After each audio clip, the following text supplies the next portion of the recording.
Oi, irmãos. Neste domingo, nós temos a solenidade de Nosso Senhor Jesus Cristo, Rei do Universo. Esta festa de Cristo Rei, ela foi instituída pelo Papa Pio XI. Isso aí já em 11 de dezembro de 1925. Foi feito através da carta encíclica Quas Primas. Entenda que antes de instituir esta festa, a Europa estava passando por um verdadeiro caos, certo? Tanto político quanto econômico.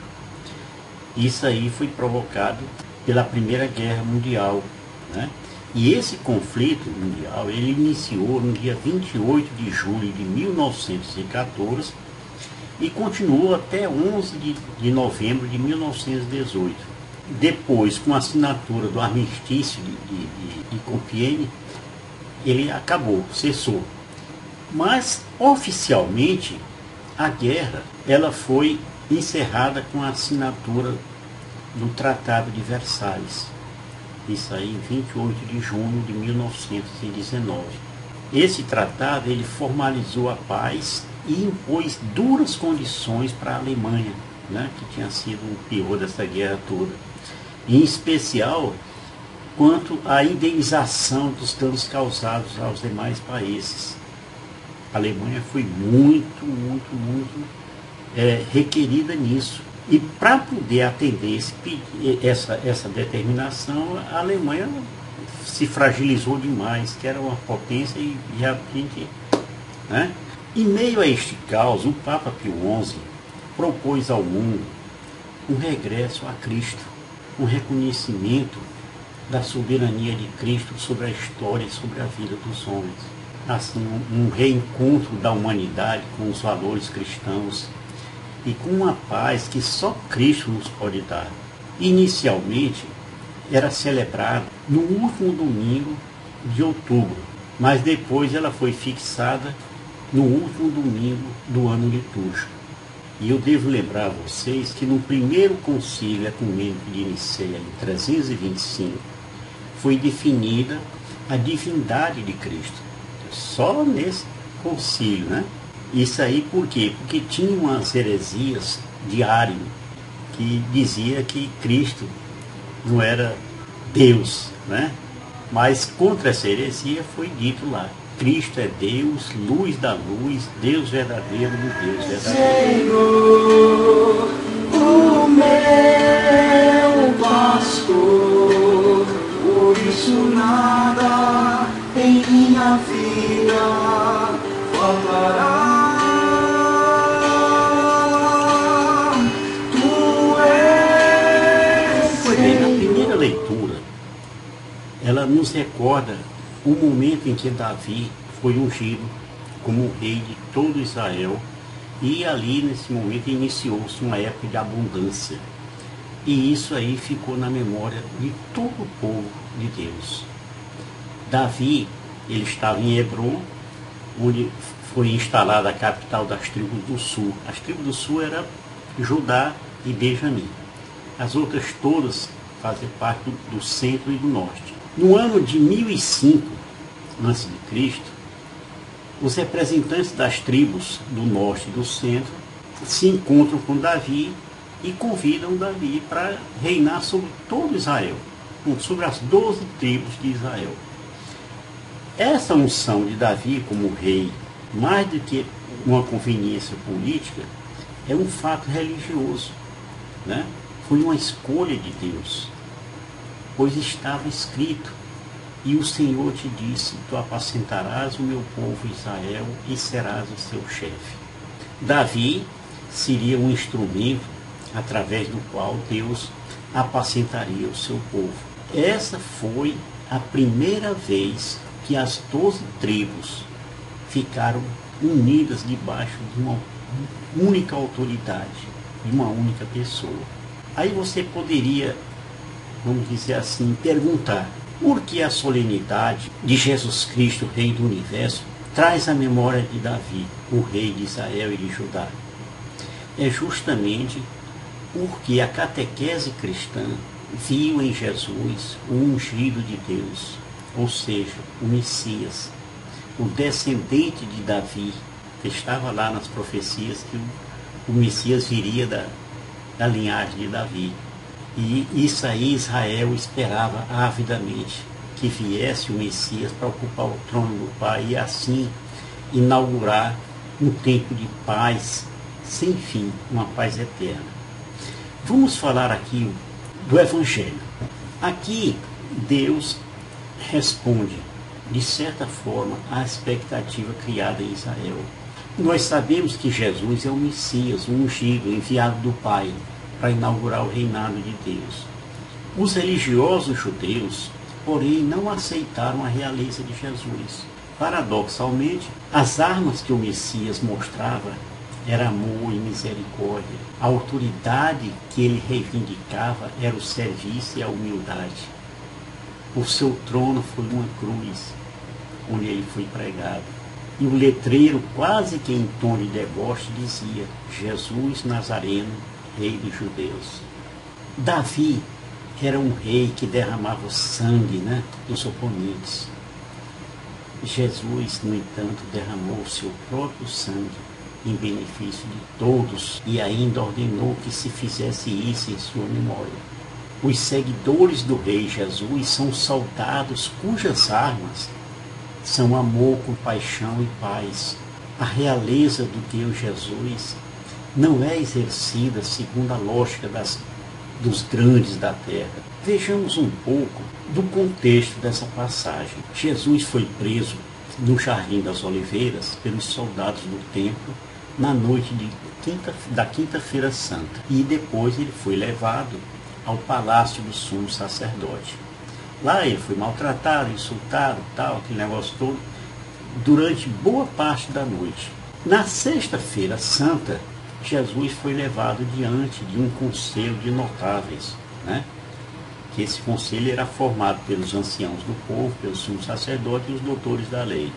Os membros do conselho interrogaram Jesus e procuraram definir uma culpa para ele. Quando acharam essa tal culpa, que era blasfêmia, aquele negócio todo, eles acharam já ter os elementos suficientes e levaram Jesus lá diante do procurador romano Pôncio Pilatos. Lá eles disseram que Jesus estava colocando o povo contra César, e se autoproclamando rei, Messias rei. Ou seja, uma acusação totalmente política. E depois teve também um manicômio religioso, que era Jesus, se autoproclamando Messias.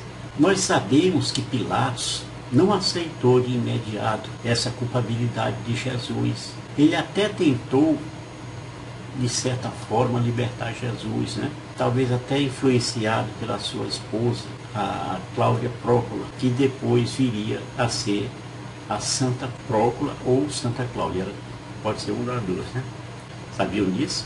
Então a turma do Sinédrio pressionou pelo lado político da questão, porque pelo lado religioso Pilatos não tinha nada a ver, não queria saber de assunto. Ou seja, eles disseram que Jesus seria uma ameaça ao Império Romano e a César. E Pilatos, quando ouviu isso, ficou assim meio sarapantado, aquele negócio todo, com medo. Aí acabou cedendo e condenando Jesus à morte na cruz. Essa era uma forma de alertar a todos os que passavam por ali, virem o que tinha acontecido com quem enfrentasse o poder romano. Após decretarem a sua morte, fizeram Jesus levar a sua cruz ao Gólgota. Gólgota, vou explicar para quem não sabe, vem do arameu Gólgota, que significa lugar do crânio ou da caveira. Esse lugar era uma colina, assim, de uns 10 a 12 metros de altura, onde se faziam as execuções lá em Jerusalém. Era mais elevado para que todo mundo que passasse por ali visse, Então, os três foram crucificados. Crucificado significa suplício da cruz, aplicado a Cristo e aos criminosos da antiguidade, Jesus ficou na cruz no meio de dois malfeitores, Dimas, o bom ladrão, e Gestas, o mau ladrão. Então, olhando para Jesus na cruz, estavam lá os príncipes dos sacerdotes, soldados, né, que ele oferecia o vinagre, um deboche, aquele negócio todo, além de um povo que estava ali curioso, né, incapaz de entender aquela armação. Aí diziam eles: salvou os outros, que se salve a si próprio, se é o Cristo, o escolhido de Deus. Nesta ocasião, o Gestas, que era o mau ladrão, que estava ali à sua esquerda, ele dirigiu-se a Jesus com insultos e dizendo para Jesus: se és o Cristo, salva-te a ti mesmo e salva-nos a nós. E essas palavras expressavam ali a convicção dele de que Jesus, enquanto Messias, era uma fraude e não salvava nem a si mesmo e nem a seus companheiros de cruz. Na direita de Jesus, na cruz do lado direito, estava o Dimas, chamado bom ladrão, né? E o Dimas, ao ver Jesus entregando a sua vida por amor, entendeu a lógica do reino de Deus e repreendeu o outro lado, dizendo: nem sequer temes a Deus, tu que sofres no mesmo suplício. Para nós isso é justo, recebemos os que mereceram nossos crimes, mas este não fez mal algum. Depois que ele falou isso lá para o Gestas, se virou para Jesus e com toda a convicção do seu coração ele disse: Jesus, lembra-te de mim quando tiveres entrado no teu reino. Aí Jesus olhou com aquele seu olhar misericordioso e lhe disse: em verdade te digo, hoje estarás comigo no paraíso. Da entrega e do amor de Jesus nasceu um novo reino, cuja lei vigente é o amor, em contraste com o reino de Davi, né? O trono de Deus é a cruz e seus soldados somos nós, que entendemos a lógica do amor e nos dispomos a viver no serviço, na misericórdia e no perdão. E eu pergunto para você agora: Pilatos, a turma do Sinédrio, os fariseus, não aceitaram Jesus nem as suas pregações sobre o reino próximo de Deus. Mas e você? Você entende ou defende as teses os ensinos de Jesus eram centrados no amor ao próximo, na humildade, no perdão e na justiça social. Isso aí, será que ainda está acontecendo hoje? Jesus era um acolhedor e isso constratava com a rigidez das autoridades religiosas da época. Mas e as autoridades religiosas de hoje? Espalham o amor de Cristo ou pregam constantemente a divisão dos cristãos entre os que pensam como eles e aqueles que pensam contrariamente? Na verdade, alguns pastores evangélicos, e isso aí a gente vê diariamente nas redes sociais, e alguns poucos católicos, graças a Deus, poucos católicos, né, veem Jesus como se fosse ali uma pedra de tropeço, uma ideia que atrapalha lá as suas convicções, os seus interesses pessoais e políticos. No Brasil, nós temos uma maioria cristã. Nós somos 83,5% da população. Os católicos são 56,5% e os evangélicos são 26,9%. Porém, uma grande parcela está sendo deslocada politicamente para a extrema-direita. E isso aí está colidindo com os ensinamentos de Jesus. Está em curso aquilo que muitos não sabem, que é a teologia do domínio. Assim como na sua época, as durezas de coração e a cegueira da hipocrisia ainda impedem muitos de reconhecerem Jesus e o seguirem plenamente, inclusive nas próprias comunidades de fé. Ainda somos chamados a fazer uma escolha. Você fica com Jesus, apesar da cruz que diariamente carrega, ou prefere libertar o Barrabás, influenciado pelos sumos sacerdotes, os pastores, né? Sugiro que vocês leiam Mateus 25, 34 a 46. Uma pequena parte dele diz isso: em verdade eu vos declaro, todas as vezes que deixasses de fazer isso a algum desses pequeninos, foi a mim que eu deixasse de fazer. Shalom do Pai.